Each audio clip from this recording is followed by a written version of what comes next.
ये देख लो पहले, तुम्हारा भी रियलिटी चेक कराएं।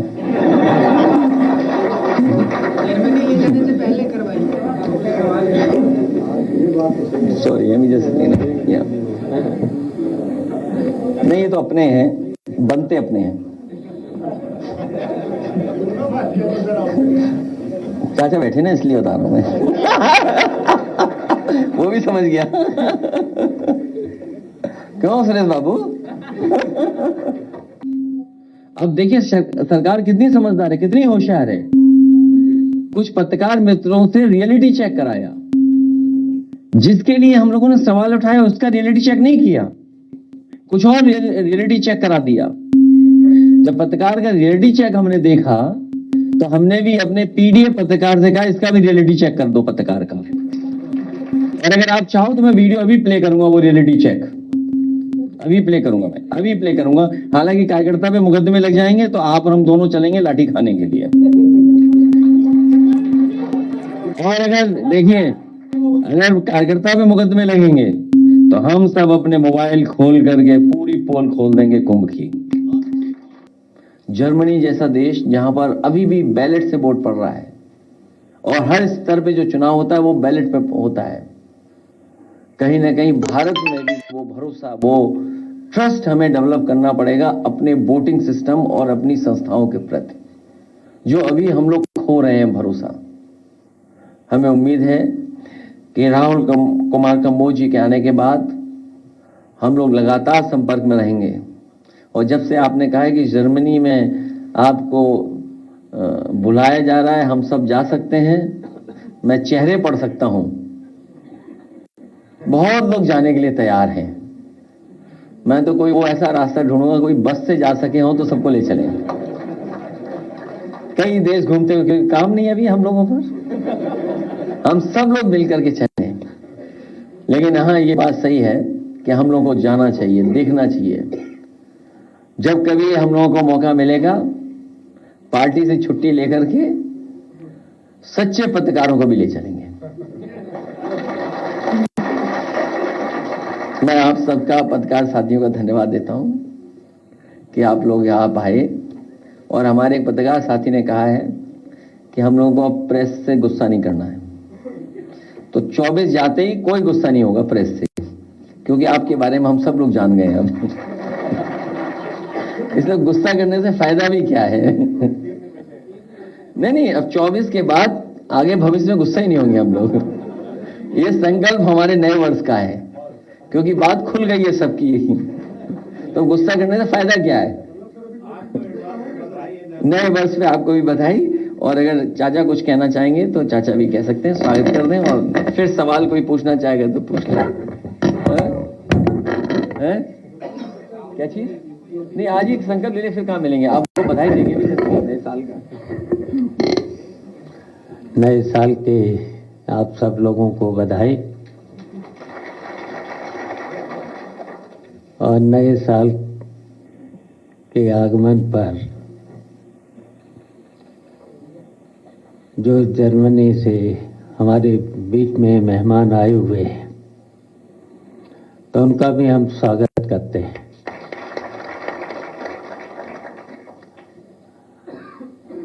और अब राष्ट्रीय अध्यक्ष जी ने कह ही दिया है कि 24 की बातें हम सब लोग भूल गए और आगे हम लोग 25 में नई नई बातें करेंगे देश और प्रदेश के लिए। और देश और प्रदेश में हम लोगों को, खासकर समाजवादियों को, ऐसा काम करना है कि हम लोग मिल करके, और खासकर समाजवादियों से कहेंगे कि हम लोगों का केवल 2027 का मिशन है कि उत्तर प्रदेश में समाजवादी पार्टी की सरकार बनाने का और अखिलेश यादव फिर से मुख्यमंत्री बने। तभी जो कंपोज साहब ने हम लोगों को निमंत्रण दिया है, तो निश्चित है हम लोग मिल करके, जर्मनी और हम लोग उत्तर प्रदेश के लोग, समाजवादी पार्टी के लोग, हम लोग इस कामयाबी की ओर बढ़ें, जिससे यहाँ के जो उपेक्षित लोग हैं, खासकर किसान हैं, गरीब हैं, शोषित हैं, पीड़ित हैं, उनका आगे चल कर के सही रास्ता मिल सके और हम लोग खुशहाली की ओर और देश की तरक्की पर पहुंचे। तो हम कंपोज जी का आज यहाँ पर स्वागत करते हैं और हम लोग इसी तरीके से मिल कर के अपने हिंदुस्तान को ऊंचाइयों तक मिल करके ले जाने का काम करेंगे। धन्यवाद। कुंभ संपन्न हो, अच्छा संपन्न हो, और सरकार जो सहयोग चाहे समाजवादी लोग उस पर सहयोग करने के लिए तैयार है। लेकिन जो व्यवस्था हम लोग को दिखाई दे रही है, और आप भी बेहतर जानते हैं कुछ चीजों को लेकर के, जब मैंने सवाल ये उठाया कि बिजली का काम अधूरा है और ब्रिज का काम जो होना चाहिए था, पेंटोन ब्रिजेस का, वो काम अधूरा है। कई महीनों की तैयारी के बाद कुछ ही बन पाए थे ब्रिजेस, और 20 से ज्यादा ब्रिजेस बनने उसमें। तो आप सोचिए 13 दिन या 14-15 दिन में कैसे ब्रिजेस बन जाएंगे।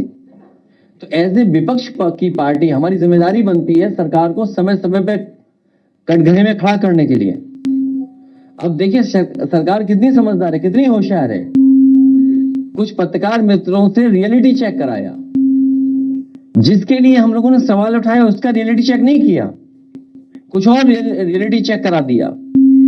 जब पत्रकार का रियलिटी चेक हमने देखा तो हमने भी अपने पीडीएफ पत्रकार से कहा इसका भी रियलिटी चेक कर दो पत्रकार का। और अगर आप चाहो तो मैं वीडियो अभी प्ले करूंगा, वो रियलिटी चेक अभी प्ले करूंगा, मैं अभी प्ले करूंगा। हालांकि कार्यकर्ता पे मुकदमे लग जाएंगे तो आप और हम दोनों चलेंगे लाठी खाने के लिए। और अगर देखिए, अगर कार्यकर्ता पे मुकदमे लगेंगे तो हम सब अपने मोबाइल खोल करके पूरी पोल खोल देंगे कुंभ की। अभी प्ले करा रहा हूं मैं।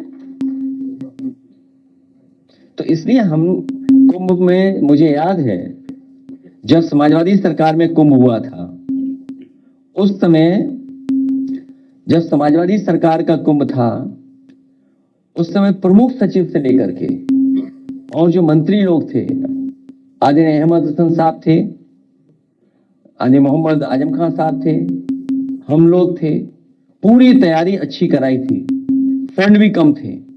और उस समय जो हार्वर्ड ने स्टडी की थी, मैं तो अपने पत्रकार साथी से कहूंगा कि वो किताब मैं जरूर आपको दूंगा, जो किताब में स्टडी हुई थी और कितना अच्छा उस समय आयोजन के बारे में कहा गया था।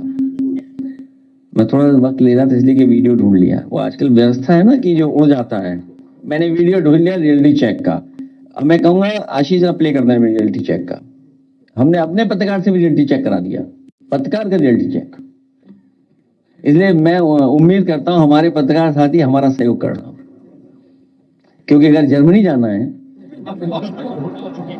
तो सच्चा पत्रकार बनना पड़ेगा। नहीं, सच्चा पत्रकार, परीक्षा नहीं है कोई। और ये कुंभ का सवाल तो है ही, तैयारी का सवाल। और मैं आपको बता दूं, कुंभ में निमंत्रण नहीं दिया जाता है, कुंभ में अपने आप लोग आते हैं, आस्था से आते हैं। हालांकि मैं किसी के बारे में कुछ कहना नहीं चाहता हूं, जो हम लोगों ने अपने धर्म के बारे में सीखा, समझा और पढ़ा है वो यही है कि ऐसे आयोजनों में लोग स्वयं आते हैं। जो वहां करोड़ों लोग आएंगे, क्या उनको निमंत्रण दिया जाता है? वो अपने आप आते हैं। तो समझ लो ये सरकार अलग तरह की है, अब आप हमसे बेहतर जानते हो। अब ये पर्ची है, मान लीजिए किसान की, गन्ने का रेट क्या है जो सरकार ने तय किया है? भाई पेराई सीजन शुरू हो गया है, क्या गन्ने की कीमत बढ़ा दी सरकार ने? क्या गन्ने का भुगतान हो रहा है? रेट क्या तय किया सरकार ने इस प्राइस सीजन का? जो ये सीजन चल रहा है, सरकार क्या रेट दे रही है गन्ने का किसानों का, ये बताएं। क्या रेट वो घोषित होगा जिससे उनकी आय दोगुनी हो जाएगी? और महंगाई के हिसाब से क्या आय दोगुनी हो रही है उनकी? और फिर अर्थव्यवस्था कहां पहुंचा दी? 5वें नंबर पे, 3वें नंबर पे। और हमारे मुख्यमंत्री जी तो, उत्तर प्रदेश की सरकार तो 1 ट्रिलियन को छोड़ ही नहीं रही है। और इतना 1 ट्रिलियन बोल देगी, इतना 1 ट्रिलियन बोलेगी, आपको लगेगा $1 ट्रिलियन इकोनॉमी हो गई है यूपी की। सोचिए आप। तो जो सवाल वो है, उसके अलावा ये सवाल भी महत्वपूर्ण है कि अभी भी गन्ना किसान का रेट तय नहीं हुआ है। बिजली महंगी है, महंगाई बढ़ रही है, नौकरी रोजगार है ही नहीं। इसलिए मैं कहूंगा हमारे पीडीएफ पत्रकार का, रियलिटी चेक पत्रकार का चलाएं।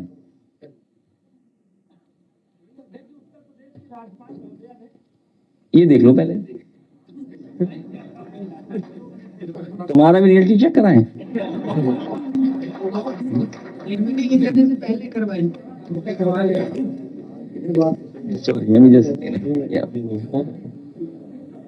नहीं, ये तो अपने हैं, बनते अपने हैं। चाचा बैठे ना, इसलिए बता रहा हूं। वो भी समझ गया।